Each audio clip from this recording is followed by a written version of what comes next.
The welfare of southeastern governors has been threatened by the leader of the Indigenous People of Biafra, IPOB, Nnamdi Kanu, as he has stated that they will continually attack them, that's IPOB attacking these governors until they all pay dearly for their sins.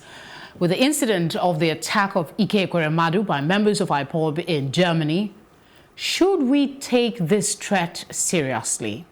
Still with me in the studio is Dikpo Olayokun, a journalist. Thank you very much for staying. And of course, Barrister Obi Ajebo. Thank you so much for staying with us. Continuous threat. What's your reaction? Let me start with you.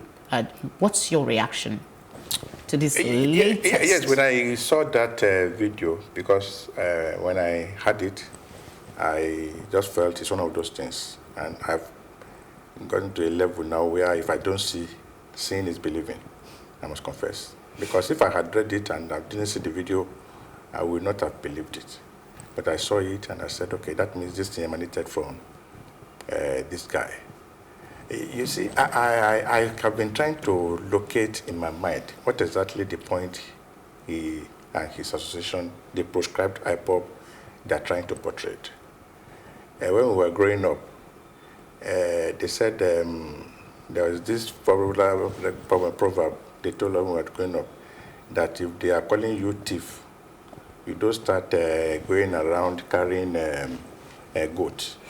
Just to interject there and tell you that the spokesperson for the group, that's Ima Powerful, has issued a statement. He did that on Tuesday, and he said that among the reasons that they are going to keep attacking these governors is because of the 600 people, members, that was allegedly killed during the Python dance fiasco. Is this reason enough?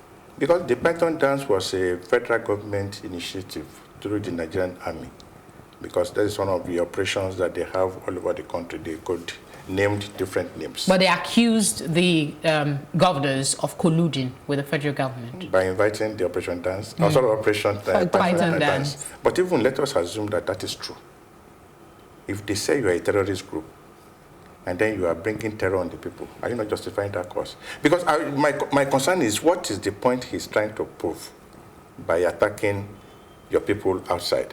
Because I think the agitation requires a united front, that everybody will be on the same page. But when you go attacking your leaders, because as far as they are concerned, they are their political leaders, whether they like it or not, these people have their own following or followers, depending on the one you want to say. They will not take kindly, and these are the people that take from the crumb that comes, drop from the table. If anything happens to these people, they will not take kindly to it. I have a leader who always tells us, please, let me tell you something. You don't take on people that have a lot of people following them. People that, even other people's meal ticket, depend on their continued existence. He said because these people might not want to say anything themselves, but the boys around them can come after you. If they come after you, whatever befalls you, when they get to know that, oh, this guy did this thing because of me, they will offer him protection. So that's why I believe, I think what Nnamdi Kanu should be doing, because he seems to command a lot of following or followership within the Igbo clan. I think what he should be doing is to use that his clout to create like a unifying force, so that whatever agitation they have, all of them will be on the same page. But when they go into this, that I tend to Israel, don't forget, I was reading, one guy sent a video to me by Asari Dokubo, who will have been a valuable ally, now telling them that Igbo Shebai told you that this guy is going to become a monster. So that means the agitation that he thinks he is propelling, he needs a united force. That doesn't seem to faze him. But let's look at part of the statement by Powerful. I will read a bit of it. He said, in view of the Nuremberg encounter, it has become necessary for us to refresh our memories, lest it succumbs to confusion and deliberate misinformation, because most people, unlike we IPOB, are in the habit of excusing intolerable evil and wickedness. End of quote. Are we really? Firstly, historically, Nnamdi Kanu is a creation of the federal government and of the Southeast governors. Remember when he came back, they were all going to pay homage to him. So they created the monster that is now eating them up. Secondly, these people are looking, this fight he's doing, he's going about it. I even look at him as if he was paid to sabotage the Igbo's effort at getting restructuring. Because you are trying to get restructuring and you're now turning into a monster, creating problems for the people that are supposed to be peaceful, to talk seriously with the government and say we want restructuring or we want this. And you're now antagonizing that government. Then I feel that you're working at variance. But there's another school of thought that said what they are doing is okay. I'll tell you why.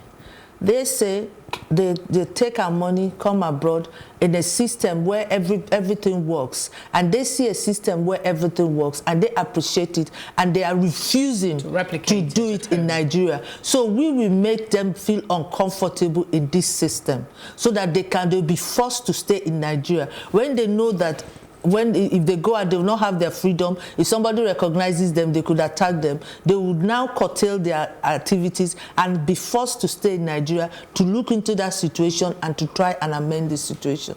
That's Do you see them? Do you see them achieving that? Because what they're asking, they've asked for. I was going to ask you another question, but let's just continue with this.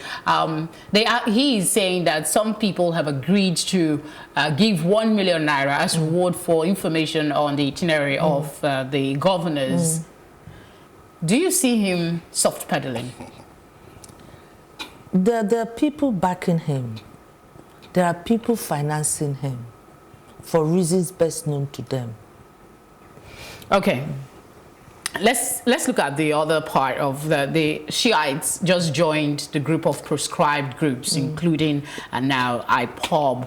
But these people have legitimate, experts have said, they have legitimate worries. Does it concern you, the manner in which the federal government is addressing some of these issues? Once they prescribe, it seems to be the end of the matter. We don't hear a continuing conversation on maybe resolving some of those burning issues that has, pushed these people in the first place to become sort of against the norm. Yes, because when the government wants to negotiate with a terrorist group in court, they make it look as if they are negotiating from a point of strength. And you don't negotiate with somebody who is still tormenting or terrorizing you. You see, the IMN stuff, there's a need for us to take a step out of what they call our comfort zone. I have had cause to encounter these people on several occasions. And as a journalist, we have spoken to people that are the immediate victim of the activities. And when people come and tell you that those guys are peaceful, some of us just laugh. Yes, you have genuine reasons to agitate. Yes, you have reasons for you to express some feelings. But no government will want you to twist her. There's no government, no matter the degree of democracy. At times, some of us, when we talk about freedom of this, freedom of that, freedom of this, freedom of that, that begins, I think my barrister will help us, I think from section 30, from 39 again to 44. There's a section 45 that a lot of people do not even look at, that curtails us this freedom with legislation. It is very, very clear. But unfortunately, many people stop, that's the way I see it. Many people stop at section 44. Section 45 gives the government the right to curtail this freedom through a legislation. Then 2, people talk about, you have the moment somebody is detained, you have only 48 hours. If there's a court within, if there's no court, you have 72 hours. But people have forgotten that there's a section 35, subsection 4A, 4B, that says you can detain somebody for between 60 to 90 days based on court pronouncement. Because government, those who drafted the constitution, they are eminent Nigerians, Professor Nwabueze, a lot of other people like that. They know that there will be situations that will arise. that will make some freedoms to be curtailed. That's why they have subjected that thing to a legal way of working that must emanate from a judge. So what we need to tell our people is that, yes, you can agitate, but please do it within the confine of the law. Which is within the confine of the law for these people who seem it's like they are screaming and nobody's listening. What other options are available in your legal opinion? First, the confines of the law is if you're having a protest, you would inform the police and make sure you get police presence so that hoodlums will not overrun the place and it will turn into a free-for-all. And then there'll be breach of peace. Now, I have been saying it repeatedly. There are subtle ways of getting something from the government without killing anybody. Now, if I were Nnamdi Kanu, when he was talking, I was sending messages to him, don't do that, don't do that. But he did not hear. What I would have done is, if he has mass power, he has potential, he doesn't know he's sitting on a gold mine. What he should have done is turn them into a formidable political power. And now, you want to run for election, this is my, if you agree, these are the conditions, this is what you wanted to do, we will vote for you, but we sign this agreement. If you don't do that, you have your people in the house, you give them instruction to impeach him, they will impeach him. That is what I was expecting him to do. And now you will have at least, you'll have members of House of Reps, members of the Senate, and then you now reach out to the Southwest, reach out to the South-South, and reach out to other places, Benue and Taraba, and tell them, let us form a union and push for these rights. I guess that's where we're going to. I don't know if you have a quick thought. Yes, because some of us thought that he would have used the 2013 governorship election in Anambra. If I had access to him, I'm very happy Madam said he tried to reach him. I would have told him. They would have used that opportunity because he had that mass followership to get, because whenever you are talking about negotiation or discussion about Nigeria, they would discuss with political leaders. That is why what he needed to have done was to struggle to get the political instrument. But the way he's going about it, a united force is now being divided. It's not going to help anybody. Thank you very much for your contribution to the program today. It's been really enlightening. Thank you. So it's a pleasure. And of course, we'll take a short break, and when we come back, we'll take a short break for Plus packages. And when we return, I'll be giving you my take on this. Do stay with us. The Minister of Foreign Affairs, Geoffrey Onyema, has assured Nigerians the ministry will focus on improving the nation's economy and Nigeria's foreign image. Onyema, while resuming at the Ministry of Foreign Affairs in Abuja with his counterpart, the Minister of State for Foreign Affairs, Ambassador Zubairu Dada, said the ministry will work to improve its interactions with Nigerians abroad.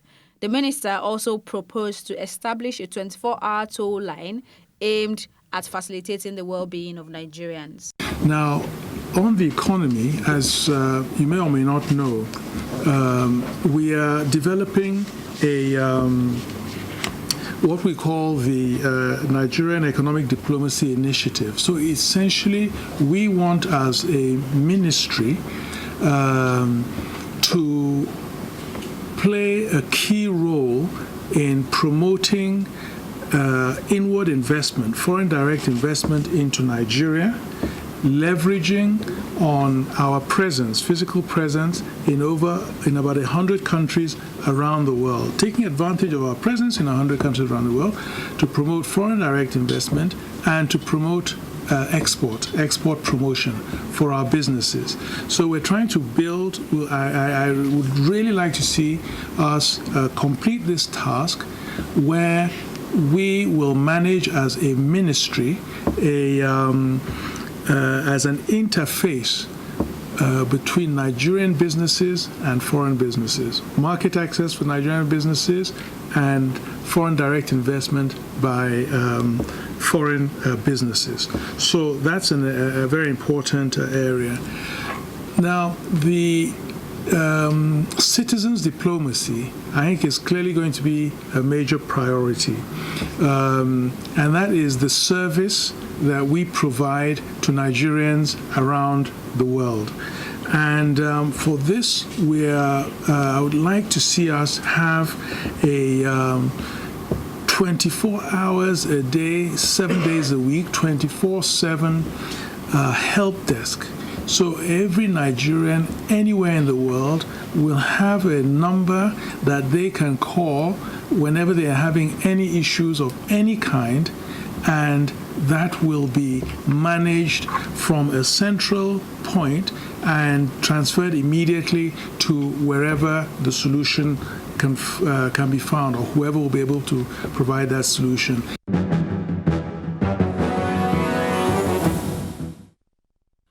The Minister of Mines and Steel Development, Olamilekan Adegbite, has expressed his commitment to transforming the mines and steel sector. Mr. Adegbite made this known as he took over the mantle of leadership of the ministry with his Minister of State, Dr. Uchechukwu Oga, from the permanent secretary of the ministry. He stated his resolve to be open to new ideas to transform the ministry, expressed his determination to exploit the sector to improve the nation's revenue base. I intend to learn quickly from all of you, especially the permanent secretary. Today, as soon as we were handed over the portfolio, I approached Governor Fayemi because I followed his progress while he was in the ministry, and I knew he's done a lot of work. And like they said, there is no reinventing the wheel. You can always learn from people who had gone before. So I also intend, along with my brother, of course, to learn quickly the ropes so that we can contribute our quota to the success of this administration, especially increasing the revenue base of the country and lifting people out of poverty, our people. Also, we also want to help the Mr. President agenda on anti-corruption. And of course, consequently, will help the economic development of this great nation, Nigeria. For us here, we want to partner with you people to see how we can move this country forward. For us here, we are determined to change the narrative of this ministry. And we cannot do alone, both of us. But with you, we can take this ministry to become an enviable ministry that people will want to come into. So I want to encourage you. We want to have all the maximum support that you can give to us, because at the end of the day, every one of us here will be happy that we are part of this ministry, because we are here to support, to make sure that we give the best for this nation and support the president in ensuring that we have a better nation, which will be interest to all of us at the end of the day.